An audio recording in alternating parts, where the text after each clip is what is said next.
கற்காலத்துல இருந்து கணினி காலங்கள் வர உருண்டோடி விட்டுருச்சு. இப்ப பார்த்தோம் அப்படின்னா மெய்நிகர், அதாவது ஆர்டிபிஷியல் இன்டெலிஜென்ட் ஏஐ தொழில்நுட்பம் வர இப்ப நம்ம வளர்ந்து வந்துட்டோம். இப்ப ஒவ்வொரு விஷயமும் மறைந்தால் கூட மறையாமல் இருக்கக்கூடிய அளவுக்கு வளர்ந்துருச்சு. இதற்கெல்லாம் காரணம் கல்வி, அறிவியல், தொழில்நுட்ப புரட்சி என்பதுதான் அடிப்படையாக இருக்கு. அதற்கு முன்னாடி தலைமுறையாக விளைநிலத்தில் விவசாயம் செய்தவர்கள் முதல் பட்டதாரியாக வந்து இன்று ஒரு மிகப்பெரிய ஒரு தொழிலகத்துல ஒரு நிர்வாக பொறியாளரா இருந்தவரோட நாம் பேச இருக்கின்றோம். நம்முடன் இணைந்திருக்கின்றார் சுப்பிரமணியம் அவர்கள். வணக்கம் ஐயா. வணக்கம். உங்களோட பூர்வீகம் எதுங்க? எனது பூர்வீகம் திருச்சி மாவட்டத்தில் கடைக்கோடி கடவுர் ஒன்றியத்தில் தலிவாசல் என்ற கிராமம். அப்பா அம்மா பேர் என்னங்க? அப்பா பேரு ஆறுமுகம், அம்மா பேரு வீரம்மாள். ஓ, அப்பா என்ன? அப்பா பூர்வீகமா விவசாயம் பண்ணிக்கிட்டு வைத்தியம் பண்ணிக்கிட்டுலாம் இருந்தாரு. என்ன வைத்தியம் பண்றாங்க? சிறு காயங்கள் பட்டா, உடல் வலி, அந்த மாதிரி அதை சிறு சிறு இது நாட்டு வைத்தியம் பாங்க, கிராமத்தில் நாட்டு வைத்தியம் பாரு, அதை செய்து கொண்டு வந்திருந்தார். விவசாயம் பண்ணிட்டு இருந்தார். ஓ, தாத்தாலாம் என்ன பண்ண? தாத்தாவும் அதே தான். தாத்தா அவரு ஓரளவு படித்தவர் தான். நாட்டு வைத்தியம் விவசாயம் பண்ணிக்கிட்டு பொழுது ஓட்டினார். அப்போ உங்களோட தலைமுறையாக விவசாயம் தான் அந்த காலத்துல. என்ன பயிர் பண்ணுவீங்க அங்க கரூர்லாம்? என்ன அங்க அதிகமா இந்த பயிர் பருத்தி, அப்புறம் காட்டு வெள்ளாமை, திணை, ராகி, அது மாதிரி சின்ன சின்ன நவதானியங்கள்லாம் தயார் பண்றது, மிளகாய் போடுறது, பருத்தி பயிரிடுறது, இந்த மாதிரிலாம் போட்டுக்கிட்டு இருந்தோம். உங்க கூட பிறந்தவங்க எத்தனை பேருங்க? 4 பேரு பசங்க, பெண்கள் 2 பேர், மொத்தம் 6 பேர்.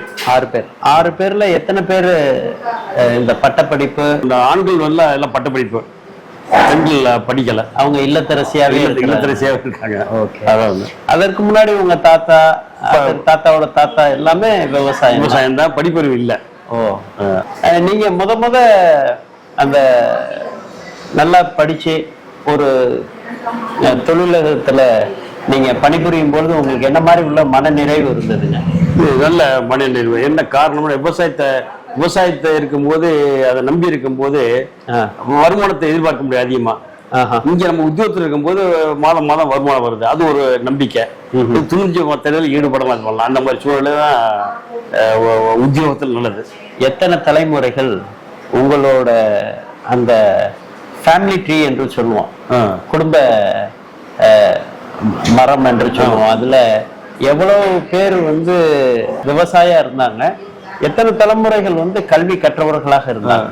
இப்ப எங்க தலைமுறை எடுக்கிறப்ப ஒரு 4-5 தலைமுறை விவசாயம் தான். எங்க தலைமுறை தான் கல்வியறி பெற்று மாற்றுக்கு வந்திருக்குது. மாற்றுக்குன்னா படிப்பறிவு மூலம் வேற தொழிலுக்கு வந்திருக்குது. இப்ப உங்களுக்கு பிள்ளைங்க எத்தனை பேர்? பையன் 1, 2 பொண்ணு, 3 பேர். அவங்க என்ன படிச்சிருக்கிறாங்க? இப்ப பையன் பிஇ மெக்கானிக்கல் படிச்சிருக்கிறான். பொண்ணு ஒரு பொண்ணு நர்சிங், டிப்ளமோ நர்சிங், இன்னொரு டிப்ளமோ டீச்சர் ட்ரைனிங் முடிச்சிருக்காங்க. அப்ப ஒரு 4 தலைமுறை விவசாயமும், அதற்கு அடுத்த தலைமுறையில பட்டய படிப்பு, பட்டப்படிப்பு என்று தொடர்ந்து. பொதுவாக நம்ம கற்றவர்களுக்கெல்லாம் சென்ற இடமெல்லாம் சிறப்பு என்று சொல்லுவாங்க. ஏன்னா இந்த தொழில் சார்ந்து விவசாயம் சார்ந்து இருக்கும் பொழுது அவங்க பூர்வீகமா அந்த ஊர்லயே இருந்து அந்த மரபு சார்ந்த பணிகளை அவங்க செய்து கட்டு இருப்பாங்க. அது போற்றக்கூடியது தான். ஏன்னால் ஒரு விவசாயி சேற்றில் காலை வைத்தார்தான் நம்ம உள்ள எல்லா மனிதனும் சோத்துல கை வைக்க முடியும். அந்த மாதிரி உள்ள காலங்கள். இப்ப நீங்க ஒரு பொறியாளரா இருந்து இப்ப நீங்க நிறைவு பெற்றிருக்கிறீங்க. இப்ப உங்களோட மனது எப்படி இருக்கு? விவசாயத்துல இருந்த ஒரு அனுபவமோ ஒரு பொறியாளரா இருந்ததும் எப்படி உங்களுக்கு மன நிறைவு தருதுங்க? இல்ல, ஒரு விவசாயத்தில் இருக்கும்போது 4 பேர் ஒரு நிரந்தர வருமானம் கிடையாது. விவசாயத்துல மழையை நம்பி இருப்போம், ஆளுகளை நம்பி இருப்போம். அதை ஒரு உத்தியோகங்கிறதே மாசம் ஒரு கணிசமான தொகை வரும். ஒரு குடும்ப பிள்ளைகளை படிக்க வைக்கிறது, நம்ம வாழ்க்கை தரம் கொஞ்சம் ஓரளவு முன்னுக்கு வரும். அதனால வந்து ஓரளவு வந்து அதிகம் பார்க்கும்போது விவசாயம் முக்கியம் தான், விவசாயம் முக்கியம் இல்லை. ஆனால் விவசாயத்தை பார்க்கும்போது உத்தியோகங்கிறது அந்த ஒரு மன நிறைவை தந்து குடும்பத்தில் கொஞ்சம் மாற்றங்கள் வருது. அதான் ஒரு முக்கியமானது. நீங்க ஒரு பொறியாளரா சாதித்தது என்னன்னு நினைக்கிறீங்க? உங்களோட வாழ்க்கையில அனுபவத்துல ஒரு இதா இருந்திருக்கிறீங்க, எக்ஸிகியூட்டிவ் இன்ஜினியரா இருந்திருக்கீங்க. ஒரு அச்சீவ்மெண்ட்னா என்னன்னு நினைக்கிறீங்க? அச்சீவ்மெண்ட்டுங்கிறது நம்ம என்னுடைய தொழில் சார்ந்து இருக்குல்ல, என்னுடைய பணி சார்ந்து பல இடத்துக்கு சென்றிருக்கிறோம். அங்கெல்லாம் வேலைகள் கொடுப்பாங்க, சைட் ஒர்க்கும்பாங்க. வேலை போயிட்டு அந்த வேலைகளை முடிச்சுட்டு வர்றோம். கஸ்டமருக்கு ஒரு திருப்தி ஏற்படுத்தி அந்த வேலைகளை முடிச்சு கொண்டு வந்து ஒரு கம்பெனிக்கு ஒரு திருப்தி ஏற்படுற மாதிரி நம்ம வேலைகளை செஞ்சுட்டு வர்றோம். அம்மா, இப்ப நீ சாப்பிட்டு நிறைய கேள்விகள் கேட்டோம்.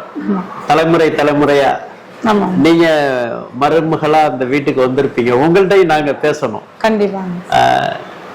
எப்படி இவங்க இப்ப நீங்க அவங்க அப்பா தாத்தா எல்லாம் பாத்துருக்கீங்களா? நான் பார்த்தது கிடையாது. எங்க மாமியார் பார்த்திருக்கிறேன்.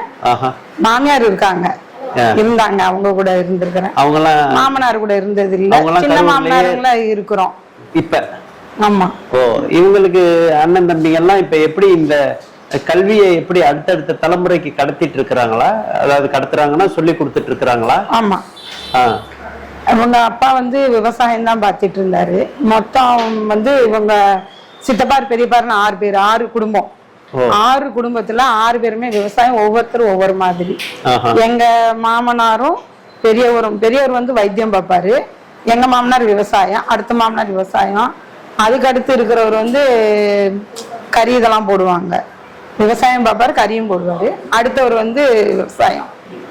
எங்க மாமனார் வந்து பிள்ளைங்கெல்லாம் படிக்கணும் அப்படிங்கிற ஒரு எய்ம்ல ஃபர்ஸ்ட் எங்க வீட்டுக்காரோட அண்ணனை ஐடியில சேர்த்து விட்டாரு, படிக்க வச்சாரு.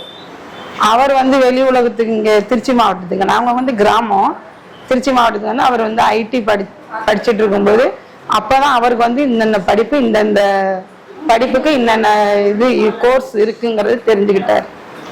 அதுக்கு அடுத்துதான் இவருக்கு வந்து இந்த மாதிரி வந்து 10th முடிச்சுட்ட, நீ இந்த கோர்ஸ் போடுன்னு சொல்லி கொடுத்தனால இவர் வந்து பாலிடெக்னிக் படிச்சாரு. அதுக்கப்புறம் இவர் என்ன பிஏ படிச்சுக்கிட்டே டைமா முடிச்சாரு. பிஹெச்ல வந்து அப்போ வந்து வேலை செஞ்சாரு, என்னமாரா வேலை செஞ்சாங்க, சும்மா டெய்லி வேஜஸ்க்கு. அதுக்கப்புறம் தான் அவங்க வந்து பெர்மனன்ட் ஜாப்புக்கு போனாங்க. அப்போ வந்து 800 ரூபாய் என்னமோ சம்பளம், 80 ரூபாயோ 800 ரூபாய் சம்பளம். அதுக்கப்புறம் இவர் தம்பியை படிக்க வச்சாரு, கேட்டரிங் படிக்க வச்சாரு. அதுல ஒரு சரியான ஒரு இது இல்லாததுனால திரும்ப இன்னொரு கோர்ஸ் படிக்க வச்சாரு, ஃபார்மசி. அது படிச்சாரு. அவர் ஜிஹெச்ல ஒர்க் பண்ணாரு. அவர் என்ன பண்ண இன்னொரு தம்பியை படிக்க வச்சாரு. அவர் வந்து இப்போ மெடிக்கல்ல இருக்காரு. இப்ப இவரோட அண்ணாருக்கு வந்து 4 பசங்க, 2 பேரும் பிசினஸ் பசங்க, 2 பொண்ணுங்க. அவங்க 2 பேருமே வந்து டெய்லரிங்ல அவங்க பிசினஸ் பண்ணிட்டு தான், பியூட்டிஷியன் இந்த மாதிரி. எங்களுக்கு வந்து 3 பிள்ளைங்க, ஒரு பையன் 2 பொண்ணு.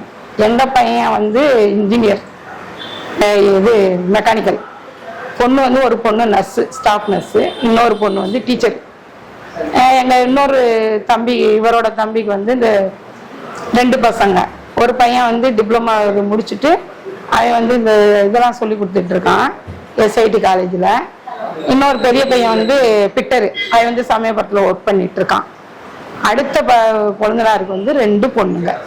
பெரிய பொண்ணு டாக்டர், இப்போ எம்டி பண்ணிட்டு இருக்கா. அடுத்த பொண்ணு சின்ன பொண்ணு இப்போ படிச்சுட்டு இருக்கா. இவரோட அண்ணா பசங்க வந்து 2 பேரும் வந்து பிஸ்னஸ். ஒருத்தர் வந்து செல்லு கடை வச்சிருக்காரு, அதுல எல்லா நுணுக்கங்களும் எல்லாமே தெரியும். பெரிய பையன் வந்து சோலார் வச்சிருக்காரு, எஸ்சின்னு சொல்லிட்டு சோலார் பண்ணிக்கிட்டு இருக்காரு. 2 பொண்ணுங்க வந்து பியூட்டிஷியன் அண்ட் டெய்லரிங் எல்லாம் அவங்க நல்ல இதா பண்றாங்க. இப்போ எங்க ஃபேமிலியில வந்து 3 பேரும் electric mechanical engineer, teacher, nurse. இன்னொரு தம்பி வீட்டுல, ஒரு குழந்தைனார் வீட்டுல வந்து 2 பசங்க, ஒரு பையன் பிட்டரு, ஒரு பையன் மெக்கானிக்கல். அடுத்த தலைமுறைகளுக்கெல்லாம் நீங்க சொல்ல விரும்புவது என்னங்க? அடுத்தவங்க படிப்பு அறிவுங்கிறது வந்து நமக்கு ரொம்ப முக்கியம். ரொம்ப ரொம்ப ரொம்ப ரொம்ப முக்கியம். படிப்பறிவு வந்து ரொம்ப ரொம்ப முக்கியம். இப்ப எங்க தலைமுறைகள் வந்து இப்ப எங்க வீட்டுல வந்து எங்க மாமனார் படிக்க வச்சதுனாலதான் இப்ப இவங்க அவங்கவுங்க அடுத்தடுத்து ஸ்டேஜுக்கு வர முடிஞ்சிச்சு. இப்ப இவங்கெல்லாம் இவங்க பிள்ளைங்களை படிக்க வச்சுட்டாங்க. இப்ப எங்க பிள்ளைங்க, எங்க பேர பிள்ளைங்க நீ அடுத்த சந்ததி வரணும்.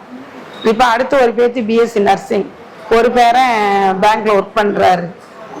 இந்த மாதிரி வரும்போது இப்ப அடுத்தடுத்து ஜெனரேஷன், இப்ப நாங்க 3 ஜெனரேஷன் வந்துருச்சு எங்களுக்கு.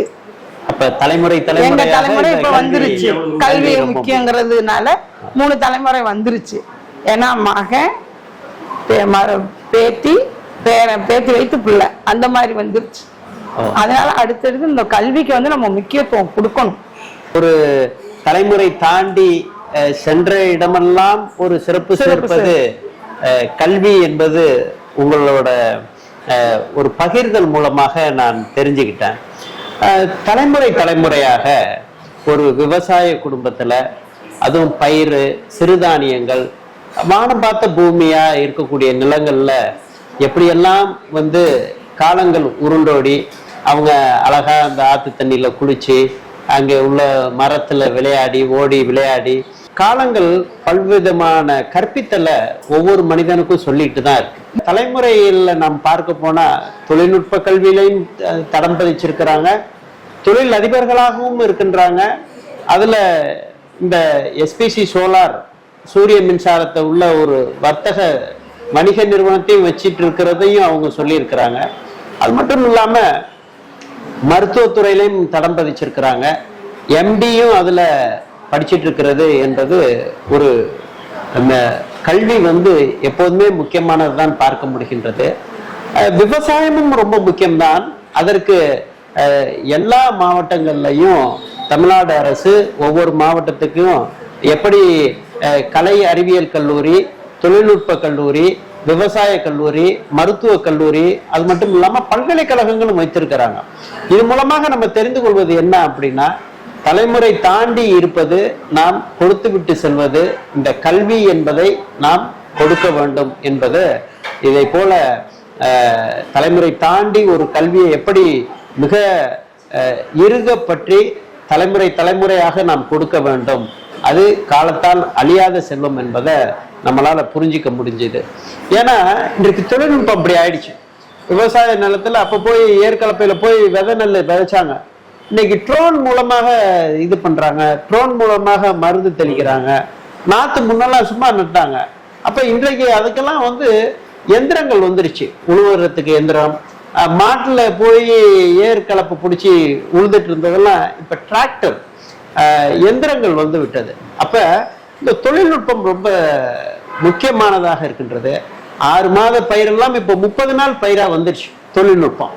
அப்ப இந்த கல்வி என்பது மிக முக்கியம். அதை தலைமுறை தலைமுறையாக நாம் கொடுக்க வேண்டும் என்பதை அறிந்து கொண்டோம், தெரிந்து கொண்டோம். இதே போல நல்ல பல பயனுள்ள கருத்துக்களை தெரிந்து கொள்ள, புரிந்து கொள்ள எஸ்பிசி மீடியா பிளஸ் டிவியை வாட்ச் பண்ணுங்க.